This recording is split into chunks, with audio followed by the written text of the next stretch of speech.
are 28 types of fields inside of Airtable, and understanding what they are and what they are used for is very important.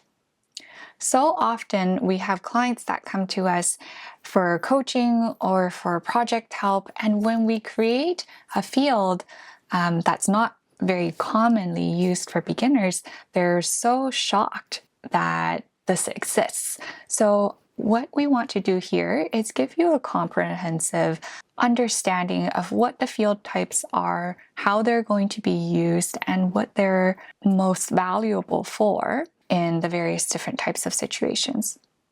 There are 28 different types of fields inside of Airtable.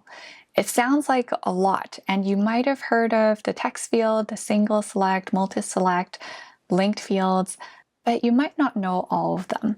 We want to provide a comprehensive guide to you so that you can understand when to use the fields, how they're meant to be used, and what are the best situations to use different types of fields inside of Airtable. The way we're going to cover field types is by going through the list on Airtable's support article on all of the different field types. There's a list here which we'll post in the guide to this video, and you can also find it by searching Airtable Field Types in Google. As we go through the field types, the first thing we want to do is actually set up a project management database, a very quick one, just so we have a live example to test with. So I'm going inside of my Airtable and creating a new base. Now you might be thinking, well, what are we going to create first? The first step we want to do is to set up the actual tables that are the foundations of a project management database.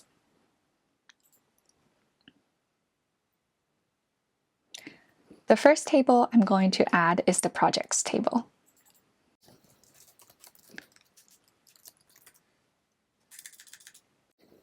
I'm also going to name this base the Demo PM base.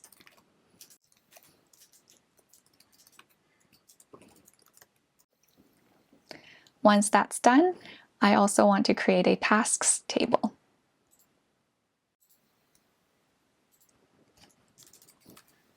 Next, I'm going to create a companies table, or you can call this clients as well. Let's imagine a team that has multiple different clients and they have different projects within those clients. So in that way, you can think of the clients as the parent record to the project records. In other words, a client can have multiple projects tied to it.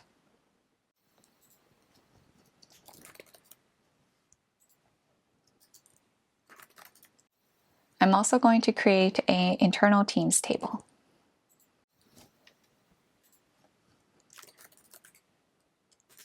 Last but not least, I'm going to create a time logs table.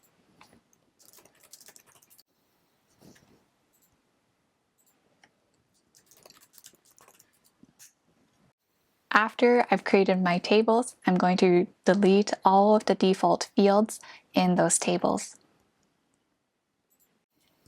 As we're looking at this list on Airtable, it's organized by alphabetical order. So what I've done here is I've moved this list of 28 items into our Airtable table itself. So in this list, we have a list of 28 fields, and right now it's grouped. So if I ungroup this section, you can see that there are 28 field types in the table.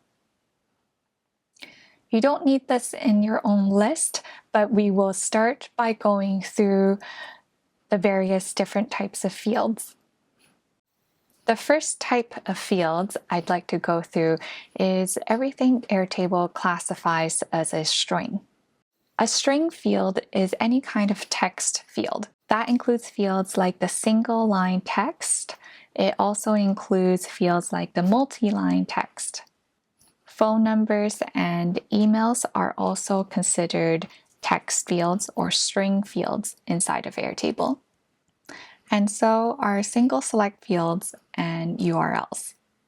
I'm going to quickly build some of these fields in our database. In the client table, where we will start, we can have a field called client name.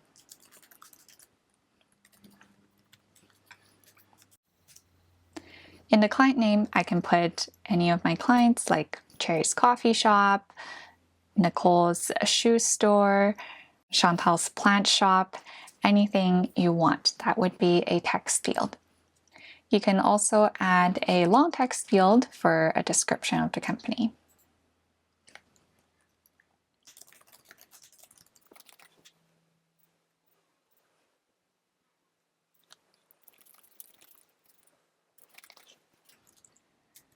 Long text fields are basically fields that contain multiple lines of text.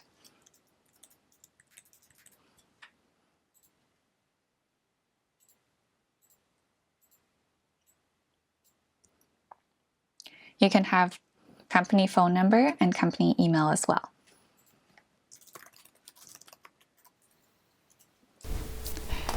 Thanks for investing in your own knowledge base. I'm Cherry Yang, the founder of Claribase. We're going to be releasing our flagship course, Airtable Mastery, for free. In the course, you can find over 100 videos on topics like design, integration, automations, and interfaces. It's perfect for the Airtable champion who wants to build their database right the first time. You can sign up for the course at the link down below. Next, we'll also create a single select field. And I'm going to call the single select field client status.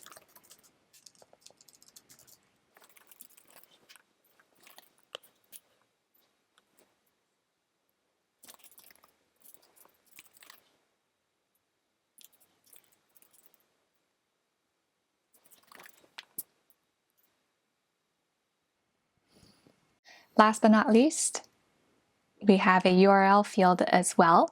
This opens up the link to any URLs you put in the database. This doesn't have to be your website. In many situations, clients will use the URL field to add in links to their Dropbox, to their Google Drive. It's really, really flexible in terms of what you want. I've also seen it used lots in a social media setting. So people might want to capture URLs for their LinkedIn profile or Instagram or Facebook profile for their customers. The next set of fields we're going to look at are the number fields. Starting with this first one, it's called the auto number field. This automatically assigns a number to all of your records. It's really helpful when you're trying to create a unique project ID or unique task ID, and you just need to have a unique number to identify it. A good place to see this in action is on our projects table.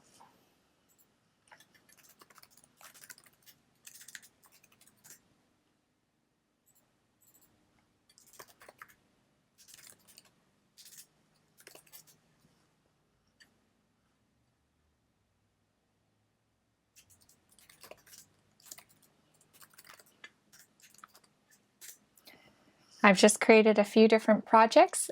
If I wanted to add a new field called auto number, I would go ahead and select that. Then in the field type, choose auto number. You can see 1, 2, and 3. That's because I've got 3 records in my database. If I wanted to add some more, the next ones are going to be 4, 5, and 6.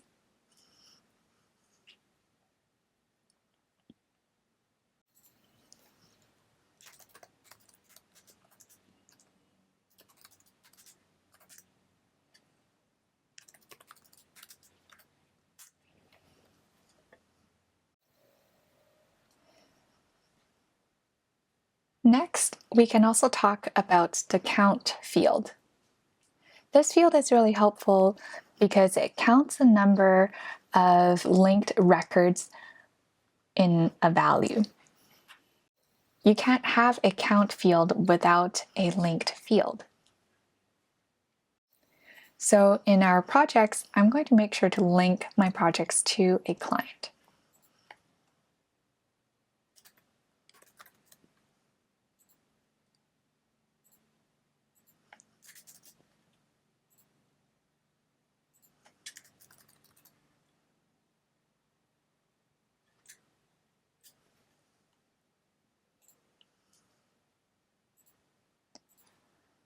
And for now, I'm just going to put Cherry's Coffee Shop in the name in this client record.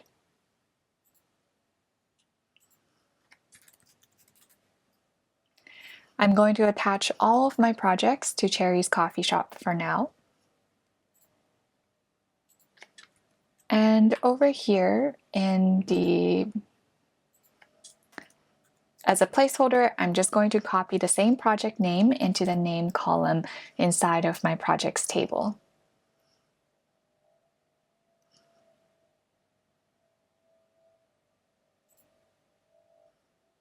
And I'm going to create the count field here.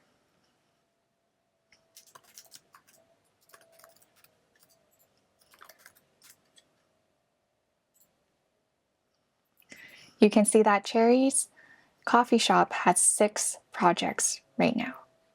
The next set of number fields we're going to talk about are the currency, duration, number, percent, and rating fields. These are fairly straightforward, so I'll create the fields all in one batch. The currency field is basically your regular dollar amount fields, and duration is going to be time measured in minutes, seconds, or hours. The number field is just a simple number field. You can put in rounding to decimal places if you want to.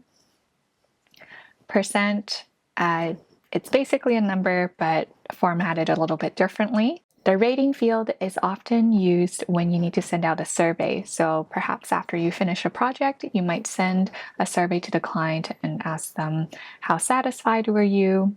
So we'll go ahead and start creating those fields. A relevant place for the currency could be on the project table, where you put in estimate for the estimated project budget.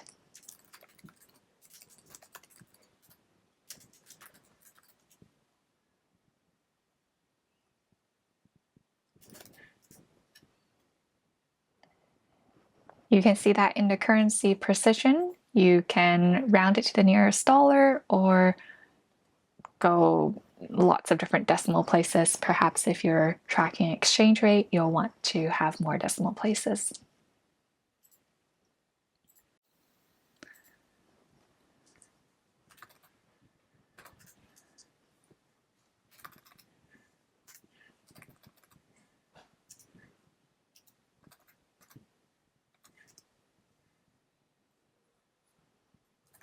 Next, we'll want to add in the duration field. This is going to be a good field to add on the tasks table or perhaps the time log table in the future.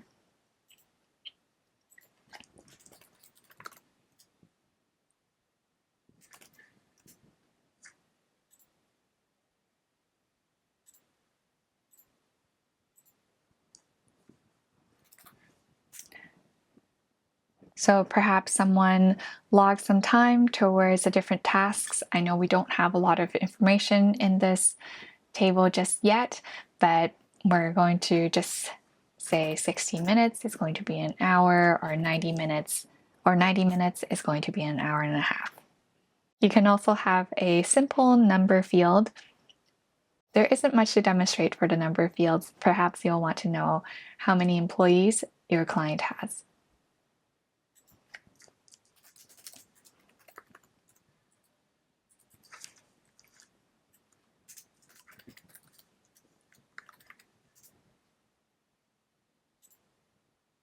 And again, for number fields, you can select decimal or integer. The next 2 fields we want to create are the percent and rating fields. On the projects table, you can add a field for what percent the project is complete.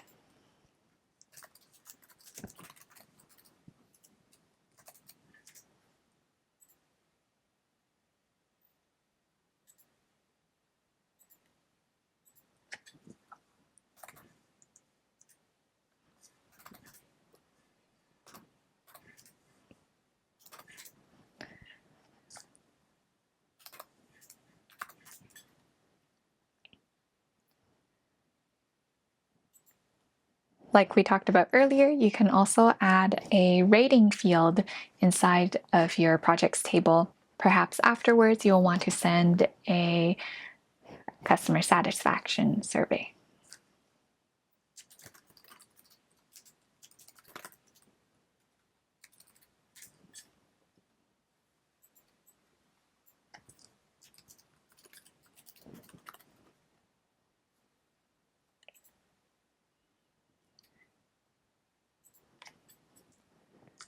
So let's say a project is already finished, so it's at 100%. And you will send out an email notification to ask for your customer to submit a rating.